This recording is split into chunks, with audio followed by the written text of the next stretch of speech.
Hello, and welcome to Within the Shadows, our podcast of cryptids, paranormal happenings, and random spooky stuff. I'm Scarlet Raven. I'm a physical medium.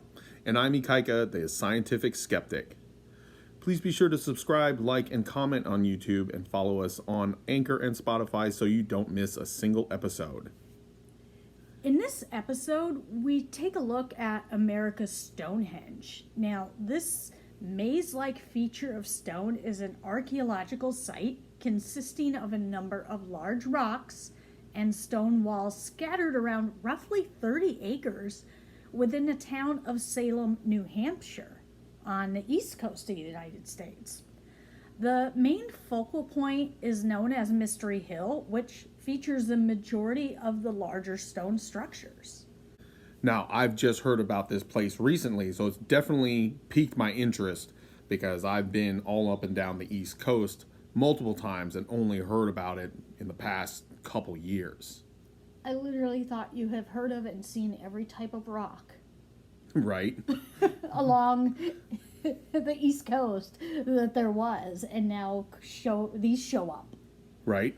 And being in a smaller, sleepy town just off the coast of the East Coast definitely lends to its mystery as well as not being known by a lot of people. It's mainly hidden by the forest when you take a look at the place, so it's not one of those things that just pop up while you're driving by. You actually have to go look for it. Which, like you said, it adds to the mystery. Whoa, how did this happen way out here in the middle of nowhere? Now, in 1937, an insurance executive by the name of William Goodwin purchased the land and dubbed it Mystery Hill. And later on, in 1982, it was renamed America's Stonehenge in an effort to rebrand the area to separate it from all the roadside oddity attractions and sites and reinforce the idea that it is an ancient archaeological site. The area was named after the Stonehenge in England, and although there is no evidence of cultural or historical connection between the two, it is now a tourist attraction and open to the public as part of a recreational area, which includes snowshoe trails and an alpaca farm. Now, this is pretty interesting to me. 1937, we're at the tail end of the Great Depression. Nobody really knows what's going on, and a lot of financial hardship for a lot of people all over. So this guy coming into a small little town, buying up a 30-acre parcel of land, is intriguing to me. Did he have an idea of what he was going to do with it? Was he just awestruck by it? Maybe he was drawn to it. The idea of a roadside attraction comes into play. Did he have plans already? He's like, I'm going to make this something. Who knows? But when you think about it, it's so far off the beaten path, it's really not a roadside attraction. So has to be something more that drew him there, I feel. Agreed, yes. Like I said earlier, something this large, being a roadside attraction just kind of pops up like you see the world's largest ball of twine somewhere. This is actually literally dug into the forests of the northeastern coast. Now, did he have a plan to make a quick buck and develop it into something? Who knows? So there's definitely a potential draw beyond, reasonable reasons. Yeah, definitely. There's so many different thought processes. And especially in that time, who knows? Different priorities. Exactly. Now, there are a number of theories floating around as to who built this structure. Was it Native Americans? Was it migrant Europeans?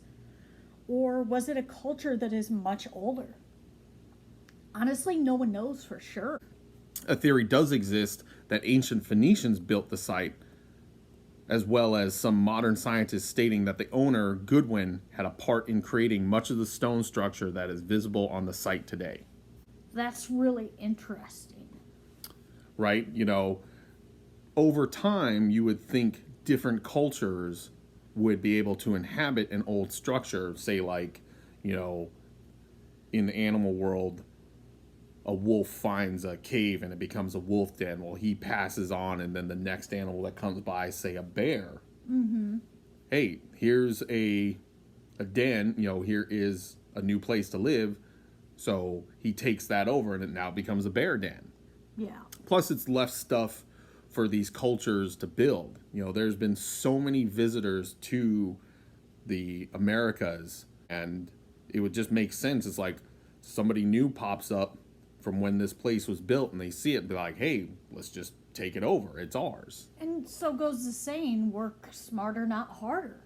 Exactly. And who knows, maybe somebody, a group or tribe came in and was like, weather's coming in, we got to get shelter quick. Oh, let's just go in there. This is perfect. And then they made it their own. Exactly. Out of necessity. Right? Yeah. And with the idea or theory that William Goodwin had a part in building the place the way it is, you can definitely see he had an idea for potentially it being a roadside attraction, or he just felt like, hey, I'm going to move this around. We'll see.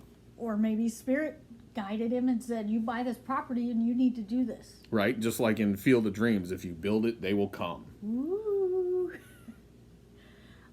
Like Stonehenge in England, America's Stonehenge was built by ancient people well versed in astronomy and stone construction.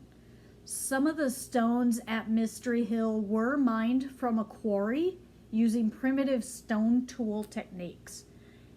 Now we know that because reputable surveyors have determined that the site is an accurate astronomical calendar with the alignment of certain stones consistent with the astronomy from a few thousand years ago. And it's really interesting. That's not an easy feat to do, and imagine doing that without an iPad to help you design it. Right? And most ancient cultures base their science and belief on the stars. We know this from numerous different communities and cultures that have lived throughout the world's history, that the sun, the moon, the stars, they all kind of direct these people. So now the biggest thing I have a question about is, why did they build it so far from the water? Looking at a map, it's roughly about 5 miles inland from the shore of the East Coast, directly from the shore, beeline to there. And obviously in that time, we're talking about an untamed wilderness that was treacherous at the very least, let alone on foot. And there's no traversable rivers or streams or any type of way to get a canoe or any type of floating boat type vessel close to it. They seeked this place out, for who knows what reason, maybe possible topographical reasons, again, potential spirits driving them in the direction. Yeah, it's basically could be a divine force driving. And also, with looking at the pictures that you showed me of overhead, there's less trees to block the sun and the moon, and it's almost like it was just ready. Right, it was primed. Right, like a better vantage point for them to, observe the moon and the sun and the stars. Various inscriptions have been found throughout the site, including Ogham, Phoenician, and Iberian Punic script. Now, these inscriptions have been studied by few scholars and revealed even less details of the location. Archaeologists have used radiocarbon dating on the site to confirm that the structure was occupied by humans over 4,000 years ago, and other carbon dating efforts indicate the site was used about 7,000 years ago. That's a long time. That's a long time and a whole lot of information to dig up, and it goes back to the ideas of these ancient cultures may have inhabited older structures and left their mark, making it their home. In a way, like multiple prisoners will leave their mark in the same cell over the years. Exactly. You've had so many people coming to this new land or migrating, whether by land or sea. And when you have such a impressive stone structure, the first thing in my mind would be like, well, that's shelter, especially from the elements. We're talking about the, close to the upper northeast coast. So you're talking about hot summers, potentially warm, hot summers, and definitely cold, wet winters. Oh, yeah. Now, ancient sea travel may not have been recorded as best as they could, or only passed on in verbal stories, or any written record destroyed when empires fall from invasion. So trying to track when this place was actually built is very difficult. So therein lies why archaeologists bring out the carbon dating to figure out where anyone has been at this site. Now, the written script is new compared to the age of man voyaging across the seas for the first time. So again, they're just left to speculate as to who, what, when, where, and why. So the spooky centerpiece is the oracle chamber, which includes a stone that has been called a secret bed and a speaking tube where words spoken from inside the chamber can be heard outside at the equally eerie sacrificial table. Now, I just have to speculate on a basic lizard brain perspective, is that maybe just this oracle chamber was just a shelter for the keeper of the site, say like, the night watchman's post, if you will. That was his little guard shack. Mm-hmm. But also could have been used to protect a person performing rituals or other astronomical point that hasn't been understood yet, since we're still learning about it. Yeah, it's a room is a room, and it can be used for so many different purposes. And that's where the mystery of Mystery Hill kind of starts. So this sacrificial table on the site, which is a larger stone with grooves carved on the top face that some say channel blood during ritual sacrifice. But it also has been said to closely resemble lye leaching stones, which have been found on many old farms that were used to extract lye from wood ashes, which is the first step in the manufacturing of soap. Now, this sacrificial table could have also been a cider press stone, which I've never heard of, a common tool used amongst colonial farmers in New England, where the grooves in the table served to collect cider from, say, apples or whatever fruit they were working with. So it kind of works as like a funnel to get it to where they need it to go, but have a work surface? I could see that, yes. In the aspect of it being this cider press stone. Now, I can see it being used as a sacrificial table more than anything, due to the age of the people that inhabited the area and its central location to the site. It's kind of the focal point of the overall site. And we all know, for the most part, that most ancient cultures used sacrifice to pay tribute to, say, their religion or their beliefs or, gods at the time. And with it being laid out the way it is, just looking at the aerial pictures, all you can see is like, that's the main event. That's the grand finale, and everybody would be able to stand around. Everybody would be able to be a part of that, the way it's laid out.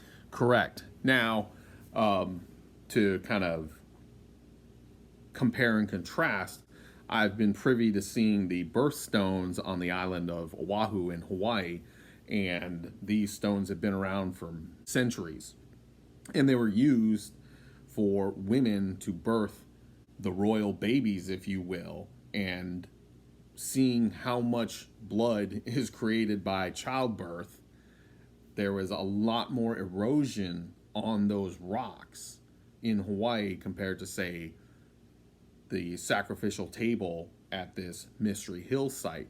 So I wonder, is it the amount of sacrifices that was done that didn't lead to too much erosion on the sacrifice table at Mystery Hill?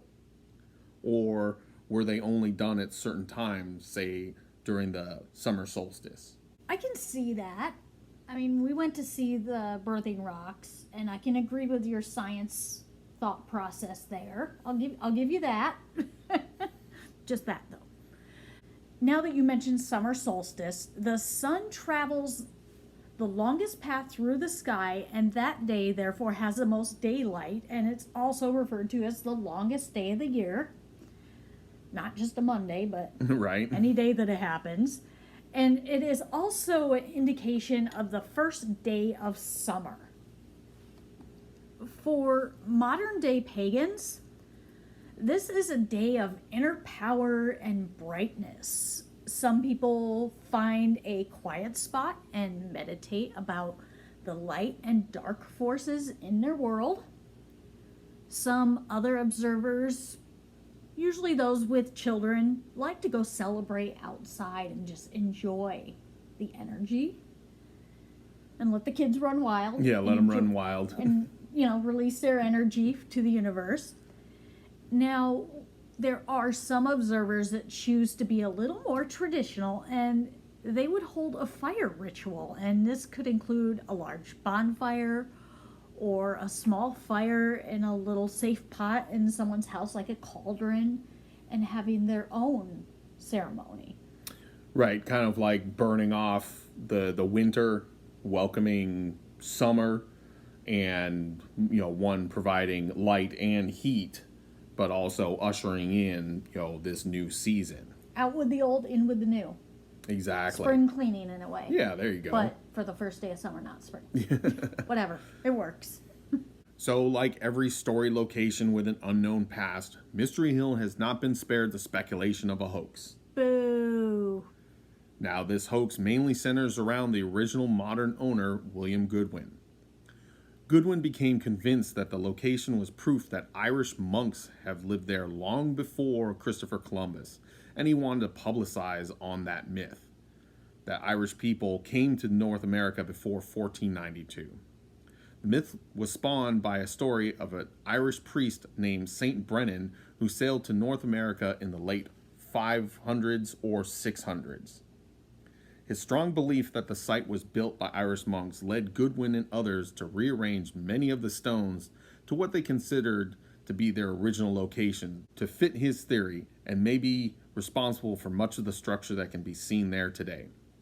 However, there is no solid archaeological evidence that any of these events of Irish settlers happened, and which the myth cannot be confirmed.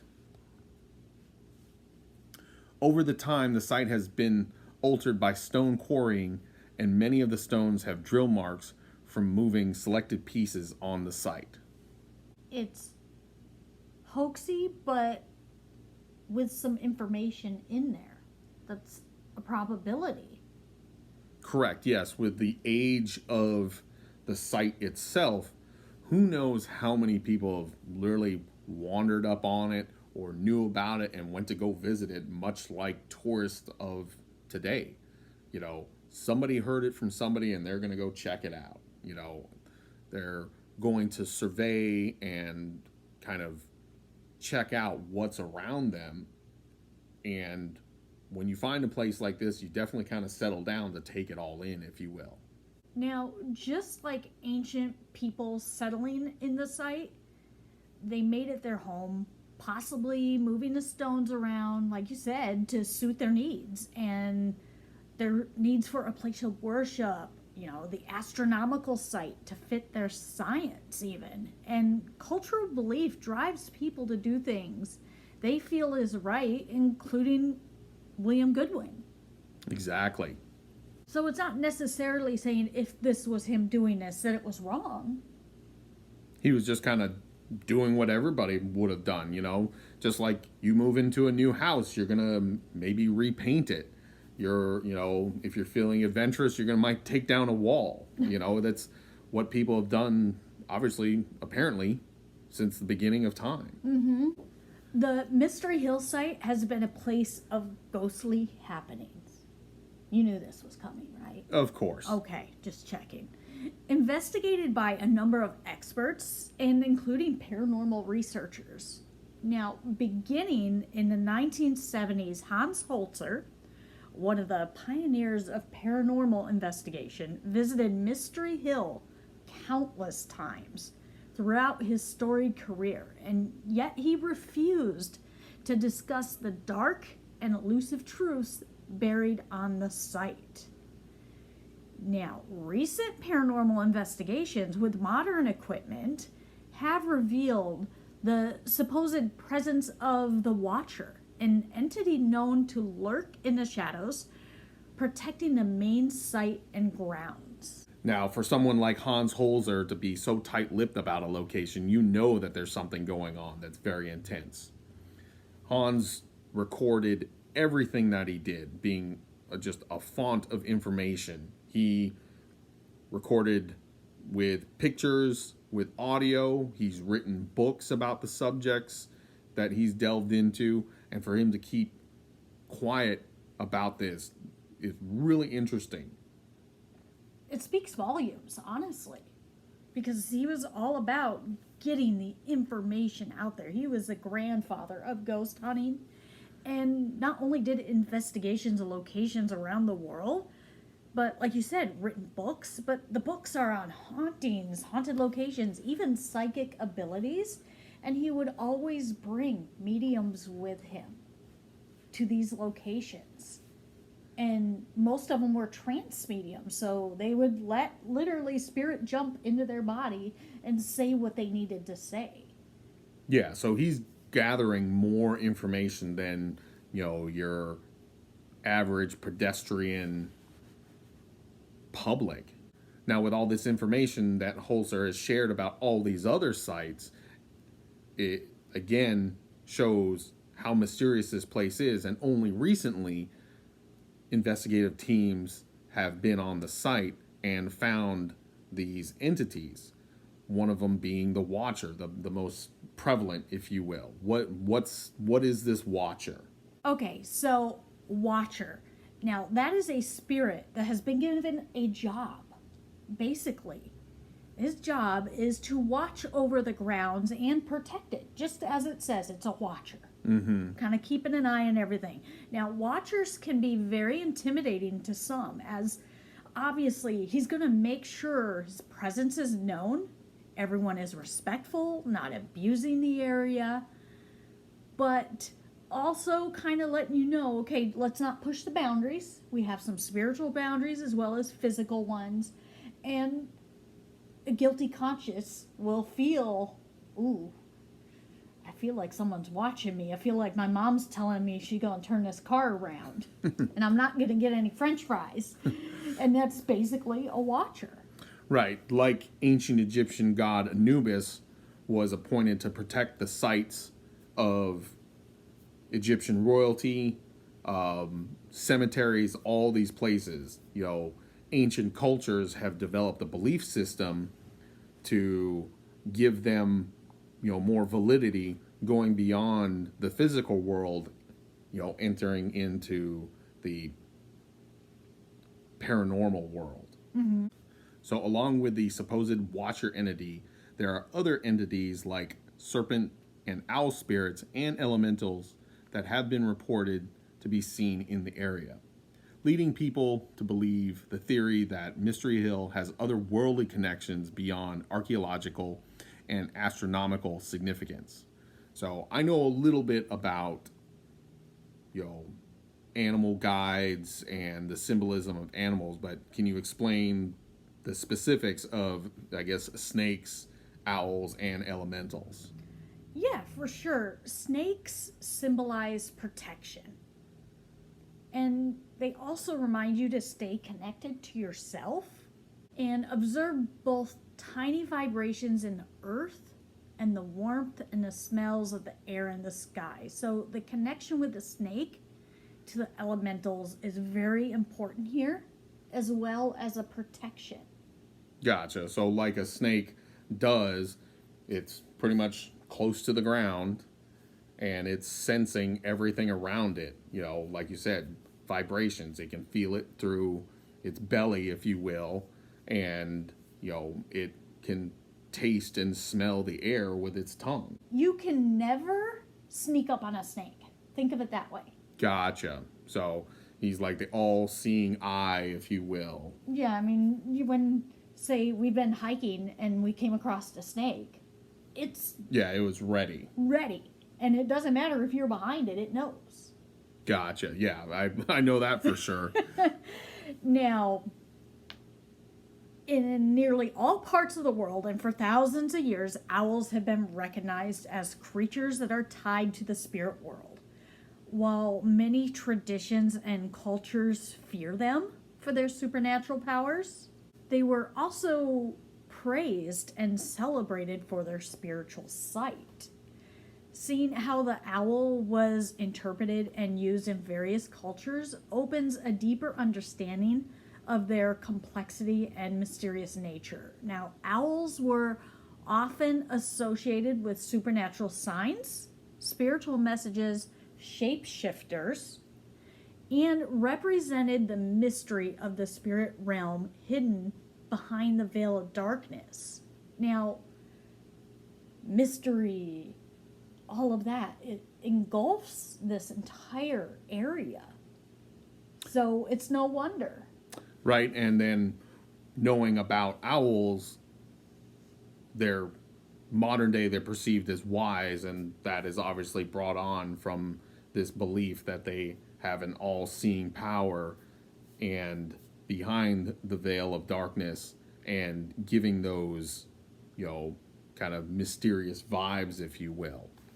So the presence of an elemental in the area gives light to a deeper well of spiritual power of this unique site. So I know about elementals, not just, like the band Earth, Wind, and Fire, but what is an elemental? Can you give us a breakdown on that? Yeah, so elementals are theoretical ancient beings. It sounds complicated, it's really not. Elemental or nature spirits are categorized into 4 elements, like you said: earth, water, fire, and air. Each elemental has a job to do, and their form and duties align to give them some pretty amazing powers and abilities. So think of it like the Watcher. His job was to watch. Okay. Elements have their jobs and their responsibilities. So yeah, maybe they were the protectors, I'll venture to say, because this site is based in a wooded area. Maybe a wood elemental was present or is seen to be present in this area, and maybe the Watcher, being the night watchman kind of job, he sees somebody coming up, he shouts out to his boys down the street, let's ready to roll, And I would also like to explain to people a really easy way to understand elementals. They're the ones that get upset if you take something from the earth that isn't yours to take. Or when you're out in a forest and you just get the feeling that you shouldn't be there or you're being watched. They don't need to be seen to get their message to you. That's for sure. They have multiple ways of getting that message out. But you get that feeling and you just know deep inside yourself, I shouldn't break that stick. I should, walk around that flower for some reason because it drew my eye, even though there's 10 more of the same ones over there. There's a reason I was drawn to that, and I should respect it. Gotcha. So basically they're guarding these areas, and that divine drive to let people know that they are being watched. As always, the observer becomes the observed. Oh yeah. Now, with Hans Holzer keeping the secrets of Mystery Hill so close to the chest, he has definitely perpetuated the paranormal side of Mystery Hill, adding more questions than answers to America's Stonehenge. And you know me when it comes to anything Hans Holzer. I want to experience everything he experienced. I want to go to every single one of these places and see them, and I know his stories and experience those things. He definitely had a treasure trove of information for everything that he did, But when he held back on this one, it definitely adds more mystery to America's Stonehenge. And I also wondered, did maybe Hans want to have more people to look into this place beyond what he was capable of documenting for his time? You see scientists, if you will, they're going to take their research as far as they can at that point in time. But they also know that their technology at the time is limited because technology is always growing. So with modern investigators having more high-tech equipment, maybe Hans thought that he could have these people find more information and gather more information. It's like he was laying the groundwork. He was building his own mystery hill in a way, and passing the torch, because just even the way he spoke, he knew there was going to be people investigating these things for many, many years to come. And I really like that thought process on that. I wouldn't have thought about it that way, because I just think ghosts and spirit and stuff like that, but that really makes a lot of sense. Right. Dealing with any type of unknown, whether it be, everyday life or the paranormal, the scientific mind, or at least the scientific side of people, will always kind of progress beyond what they're capable of. And that's, really cool that he had that, open mindset to look beyond what he was capable of, and potentially, again, like you said, laying the groundwork for future investigators, future, paranormal scientific minds to come in and look at this place. He purely was in it for the knowledge, the experience, and gaining knowledge for others. Right. Now, on the flip side, we have to look at, was he actually scared of this place? Talking about elementals and all these spirit animals, maybe that actually freaked him out. Maybe that was the first time he knew he was dealing with something greater, because from what I understand, elementals are stronger than demons. And, Holzer went into haunted homes. He witnessed exorcisms. And then you go to this place, you go into the woods and you think it's going to be quiet and peaceful, but there's something stronger out there. Did that actually freak him out? I wouldn't blame him, because fairies aren't to be messed with. That's what I've heard. They'll wreck your life. They will ruin your life. And it doesn't take much to piss them off. Right. This isn't a place that even asking permission would I take anything from. Absolutely not. Yeah. I'm not, no, don't do that. Don't do that. But this is a really cool topic, and I can't wait for our trip that we're going to take out there. Definitely. And see what we experience, what we feel. And be like, okay, this is what we got. And we'll tell you guys all about it when we do it as well. Yes. And you'll get to hear all about that. And we want to thank you so much for listening. We do hope you enjoyed this glimpse of a little known place. And again, be sure to subscribe, like, and comment on YouTube. And follow us on Anchor and Spotify. That way you don't miss out on any new episodes of Looking Within the Shadows.